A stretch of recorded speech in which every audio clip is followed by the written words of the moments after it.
अपने को अच्छा ही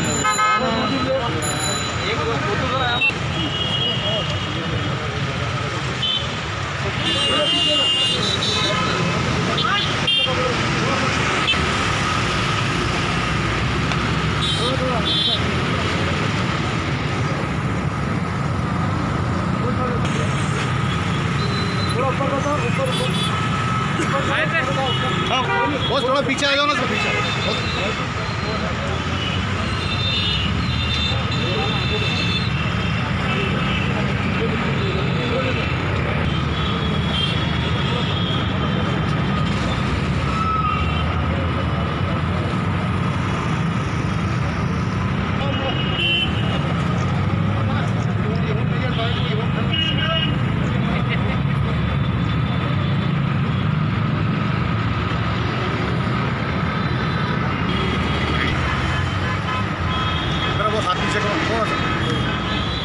देखिए, पिछले कुछ दिन पहले हमने ये बताया था कि जालना रोड के ऊपर जो प्रॉपर्टी है ये वक्फ बोर्ड की प्रॉपर्टी है। इसमें कहीं पर भी कोई मतभेद नहीं है कि ये प्रॉपर्टी किसी प्राइवेट बंदे की है या कोई बिल्डर की है। लेकिन इस प्रॉपर्टी को किस तरह से बांटा गया है, बेचा गया है और करोड़ों रुपये के अंदर बेचा गया है। वक्फ बोर्ड को क्या मिला इसके अंदर अगर आप देखेंगे तो आपको हैरानी होगी। तकरीबन 100 करोड़ रुपये का ये पूरा कॉम्प्लेक्स तैयार किया गया है। इसके अंदर महानगर पालिका का टाउन प्लानिंग डिपार्टमेंट ज़िम्मेदार है। सबसे पहले तो वक्फ बोर्ड ज़िम्मेदार है, जिनके लोगों ने इसका बंदरबाट किया है। वक्फ बोर्ड के मेंबर्स हो, वक्फ बोर्ड का चेयरमैन हो, वक्फ बोर्ड के CEO हो। हमने ये मांग की है कि इनके ऊपर FIR रजिस्टर होना चाहिए। मैंने खुद ने गृह मंत्री से जाकर मिला था। गृह मंत्री ने यहाँ के CP साहब को बताया था, लेकिन इसके बावजूद भी मतलब अगर पुलिस भी अगर खामोश बैठी है तो हमको समझ में आता है कि इस खामोशी के पीछे क्या राज है करके। ये लूटने वाले कौन है तो आप देखेंगे कि जुगल किशोर तापड़िया है, ये इसके अंदर कैलाश बाफना, राजू तनवानी, जिन्होंने बाज़ाब्ता रजिस्ट्री करवा के वक्फ बोर्ड की ज़मीनों की रजिस्ट्री करवा कर बेचने का काम किया है। और वक्फ बोर्ड को इसके बदले में क्या मिला है तो 1,50,000 रुपये, 1.5 लाख रुपया महज वक्फ बोर्ड के खाते के अंदर गया है। और ये धन्ना सेठों ने ये ज़मीन जो गरीबों की है, यतीमों की है, बेवाओं की है, हम यहाँ पर उनके लिए स्कूल्स खोलना चाहते हैं, हम कम्युनिटी के बच्चों के लिए है तो कॉलेजेस खोलना चाहते हैं, हॉस्पिटल्स खोलना चाहते हैं। लेकिन यहाँ पर देखेंगे जिस तरह के बड़े आलीशान कॉम्प्लेक्सेस यहाँ पर खोले गए हैं। हम जिन जिन लोगों ने इसके अंदर पैसा इन्वेस्ट किए हैं, हम उनको ये कहना चाहते हैं ये लड़ाई हम आखिरी तक लड़ने वाले हैं। तो आपका करोड़ों रुपया डूब जाए इससे पहले आप लोग अपने अपने पैसे इन धन्ना सेठों से वापस लीजिएगा, क्योंकि हम ये लड़ाई यहीं पर ख़त्म नहीं करने वाले। ये लड़ाई आगे भी जारी रहेगी और एक पब्लिक मूवमेंट हम यहाँ पर तैयार करेंगे। इससे पहले हमने अलग अलग मुद्दों के लिए सड़क के ऊपर आए थे।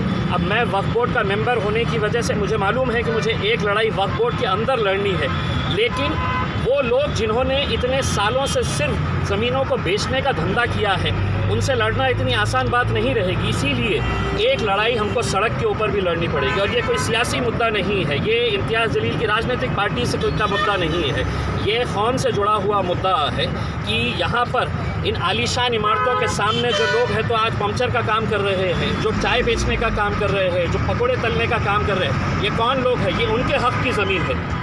लेकिन इसे जिस तरह से बेचा गया है, इसका बंदरबाट किया गया है, इसका हम विरोध करेंगे। और ये सिर्फ शुरुआत है।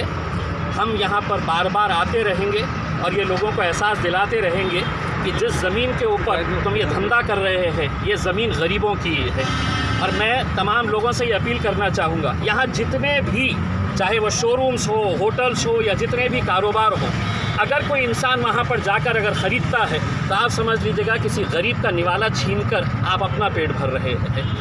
आप इनका बायकॉट करिएगा। ये जितने भी लोगों ने यहाँ पर है तो कारोबार खोल के रखा हुआ है, इनका कारोबार करिएगा, क्योंकि आज तक इनको कोई भी मुँह तोड़ जवाब देने वाला मिला नहीं था। अब हम और हमारे औरंगाबाद शहर की आवाम इन्हें मुंह तोड़ जवाब देंगी। पूरी तरीके से हम कानूनी तौर के ऊपर ये लड़ाई लड़ेंगे। लेकिन अगर इस पूरे गोरख धंधे के अंदर अगर तमाम government departments including police department भी खामोश रहेगा तो हम सबको बताना चाहते हैं कि आप हमारे ऊपर केस करिए, हम केस लड़ने के लिए तैयार है, हम केस फेस करने के लिए तैयार है। लेकिन ये आंदोलन हमारा शुरुआत हुई है, आगे देखिएगा हम इसको कितना बड़ा एक पब्लिक मूवमेंट बनाते हैं। अच्छा, तुम आगे बढ़ो। ऑब्वियसली इसमें प्रशासन, शासन और प्रशासन के लोग इसमें इन्वॉल्व होंगे, इसमें कोई दो राय नहीं है। तो ये एक प्रॉपर्टी के अलावा जो बची हुई प्रॉपर्टी जो जा सकती है उसको लेकर आप पोजीशन में लेने के लिए क्या करेंगे? देखिए, अभी फ़िलहाल ये है कि आप कोई एक केस अगर ले रहे हैं तो उसको पूरी तरह से अगर हम ख़त्म करेंगे तो लोगों का यकीन पुख्ता होगा कि हाँ हम ये कर सकते हैं करके।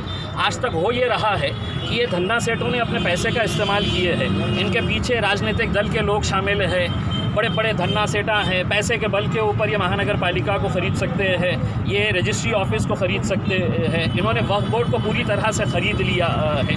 तो ये लड़ाई इतनी आसान नहीं है। हाँ, मुझे मालूम है कि पूरे महाराष्ट्र के अंदर बेहिसाब ऐसे प्रकरण हैं, लेकिन हर प्रकरण को मैं अकेले नहीं लड़ सकता हूँ। हाँ, अगर आवाम की ताकत साथ में है, वही आवाम की ताकत हम खड़े करना चाहते हैं। इसे ना तो ये MIM का मुद्दा रहेगा, हम चाहेंगे इसके अंदर तमाम राजनीतिक पार्टियाँ, चाहे वो कांग्रेस हो, राष्ट्रवादी हो, समाजवादी पार्टी हो, सेना हो, भाजपा, जिनको भी लगता है कि हाँ ये गलत है, गलत तरीके से है, तो ये लोगों ने हथियाई है ज़मीन, ये ज़मीन दोबारा वक्फ बोर्ड को मिलनी चाहिए। और जब तक आप वक्फ बोर्ड की नाक नहीं दबाएंगे इनका मुंह खुलने वाला नहीं है, क्योंकि ये इतना खा चुके हैं कि अब इनको डकार लेने के भी अब इनका। आपकी एक मांग थी FIR दाखिल करने की, तो अभी तक FIR दाखिल नहीं हुआ। देखिए, अगर FIR नहीं हुआ, मैं खुद समझता हूँ, मैंने खुद ने यहाँ पर जब गृह मंत्री अनिल देशमुख साहब आए थे, मैंने उनको पूरी डिटेल्स दिया, पूरे पेपर्स दिया, उन्होंने मेरे सामने है तो यहाँ के पुलिस कमिश्नर को ऑर्डर दिया कि इसके ऊपर इंक्वायरी करें। अब हम पूछना चाहते हैं पुलिस डिपार्टमेंट से कि आपने 1 महीना से ज़्यादा हो गया है, क्या कार्रवाई किए हैं, हमको बताइएगा। और अगर आप खामोश बैठे हैं तो कहीं ना कहीं आपका डिपार्टमेंट भी इन धन्ना सेठों के दबाव के अंदर आ गया है करके हम तो यही समझेंगे उसमें। अब हमारी मांग जो है वो मांग रहेगी, मेरी अकेले की कोशिश नहीं है। मैं आपको साफ बता दूं कि ये कोशिश मैं अकेला कुछ नहीं कर सकता हूँ। आवाम की ताकत चाहिए, पूरे लोग एक साथ मिलकर खड़े रहना चाहिए, तभी जाकर, वरना ये लोगों से लड़ना मामूली बात नहीं है। मुझे मालूम है कि मेरे ऊपर किस तरह का दबाव डाला जाता है, साम दाम दंड हर लिहाज से मुझे खामोश करने के लिए कैसे कैसे हथकंडे अपनाए जा रहे हैं, मुझे मालूम है अच्छी तरह से। लेकिन मुझे एक बात ये भी मालूम है कि मेरे पीछे आवाम की दुआएं हैं, आवाम का साथ है, और वही आवाम की दुआएं और साथ की वजह से हम ये आंदोलन को आगे ले जाएंगे। सुप्रीम कोर्ट का कहना है कि वंस वक्फ ऑलवेज वक्फ, ठीक है? तो आप खुद अब वक्फ की बॉडी में आ चुके हैं, तो ऐसा कि प्रधान की आप बात रखेंगे कि जो जगह अभी खाली पड़ी हैं या जो रेवेन्यू जनरेट होता है उसको माइनॉरिटी के डेवलपमेंट के लिए इस्तेमाल किया जाएगा, एजुकेशन के लिए और दूसरी सुविधाओं के लिए? देखिए, हम तो ये चाह रहे हैं कि राज्य सरकार हो या केंद्र सरकार, ये जो माइनॉरिटी के लिए ये भीख की कटोरी देते हैं, ये हमको नहीं चाहिए। 1 रुपये का फ़ंड है तो हम सरकार से नहीं लेंगे, सिर्फ हमारी वक्फ की जितनी ज़मीनें हैं वो वक्फ की ज़मीनें हमको वापस कर दीजिएगा। हमको ना केंद्र सरकार का 1 रुपया चाहिए, ना राज्य सरकार का माइनॉरिटी डेवलपमेंट का 200-300 करोड़ रुपये जो देते हैं। हमारी ये हालत रहेगी कि अगर ये पूरी ज़मीन अगर हमको मिल जाती है तो कुछ खैरात हम सरकार को दे सकते हैं, हमारे कौम की तरफ से हम कुछ खैरात है तो सरकार को दे सकते हैं, और इंशाल्लाह अगर ये ताकत बढ़ेगी आगे तो हम करके भी दिखाएंगे।